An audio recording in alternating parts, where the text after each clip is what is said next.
Assalamu alaikum. Welcome to the channel MD Creators. Today we are going to know about what is fuel and what are the qualities of fuel and which work is performed by fuel. तो आज हम देखेंगे कि हमारे पास जो होता है basically fuel क्या होता है, इंजन की टाइप्स क्या होती हैं अकॉर्डिंग टू इट्स कंबस्टन. तो first of all we can see the first is fuel.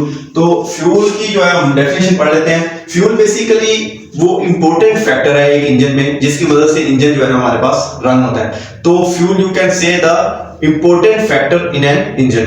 तो हमारे पास फ्यूल की जो इधर डेफिनेशन है उसको पढ़ लेते हैं. एनी टाइप ऑफ लिक्विड, किसी भी किस्म का माया और fluid which have the ability, किसी भी किस्म का माया जिसमें ये ताकत हो या जिसमें ये खूबी हो.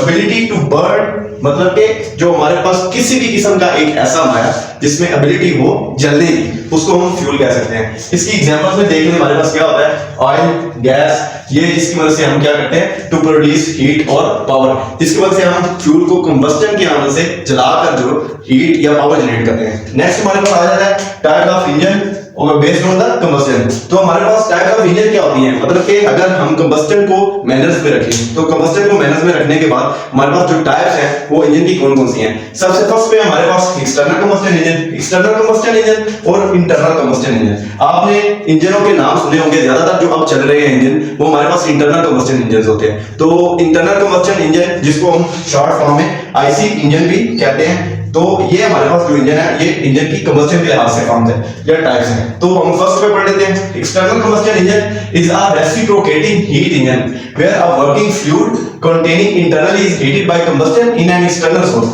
बेसिकली जो हमारे पास एक्सटर्नल कंबस्टन इंजन है वो इंजन का काम तो है एनर्जी प्रोड्यूस करना, पर इसमें जो हमारे पास मैकेनिज्म चल रहा होता है कंबस्टन का वो अलग होता है. एक्सटर्नल में अलग होता है, इंटरनल में अलग होता है. इंटरनल में क्या होता है, इंटरनल में जो हमारे पास करंटली जो इंजन जितने भी अवेलेबल हैं इनमें ये होता है कि हमारे पास जो फ्यूल है वो इनसाइड द चैम्बर जो है उसको जलाया जाता है या उसकी कंबस्टन जो है इनसाइड द चैम्बर होती है. पर एक्सटर्नल कंबस्टन इंजन में हमारे पास क्या होता था, हम फ्यूल को सेपरेटली बाहर की तरफ एक्सटर्नल सोर्स की मदद से जलाते थे. जब वो हीट प्रोड्यूस करता था तो उसकी मदद से हम क्या करते थे, पिस्टन को रन करते थे. तो इसकी डेफिनेशन से ये साबित होता है external combustion engine is a reciprocating heat engine.